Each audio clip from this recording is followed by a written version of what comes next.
Habang bakasyon, maraming mga kabataan ang magbababad sa mga computer shop. At minsan, ang mga simpleng asaran na uuwi sa matinding away. Gabayan po natin ang mga batang nanonood para maintindihan nila ang aral sa susunod na video.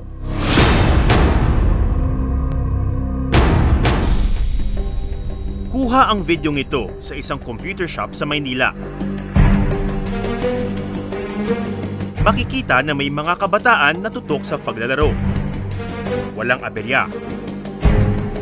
Bago mag-alas 10:30 ng gabi, pumasok sa computer shop ang may 15 kabataang ito. Mapapalingon sa kanila ang 2 kabataang ito na inabutan nilang naglalaro sa computer shop. 2 sa 15 bagong dating, lumapit sa 2 naglalaro na. At saka sinuntok ang isang ito. Pero maagap niyang masasangga at dadamputin ang silya.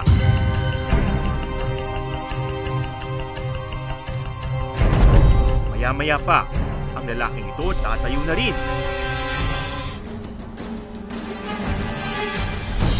Ilang sandali pa, ang nakasandong puti, ibinato ang silya.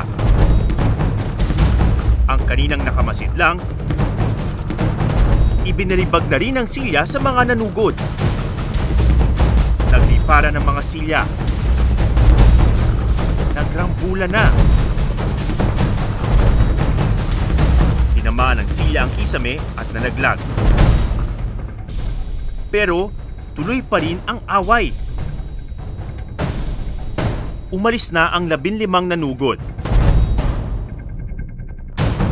Noon lamang nakalitaw ang 3 sinugod nila. Nagulo ang ikalawang palapag ng computer shop. Actually, ang kalaban nila, dahil magkakabarkada sila, tatawag daw yung mga taga rito. Parang dati nila lang kalaban nila sa Dota ba. Tapos nagkapikunan yata sa ibang computer shop, doon na lang nila nakita. Kaya dumami ng ganun yon dahil parang nagtawag ba, rest back. Naareglo ang away pati ang mga nasira sa computer shop. Nagkaroon ng settlement, pumayag siya dun sa usapan na kung ano yung mga nasira is bayaran na lang. So, binayaran ng mga magulang. Lalo pang naghigpit sa pagpapatupad ng curfew para sa mga kabataan sa barangay.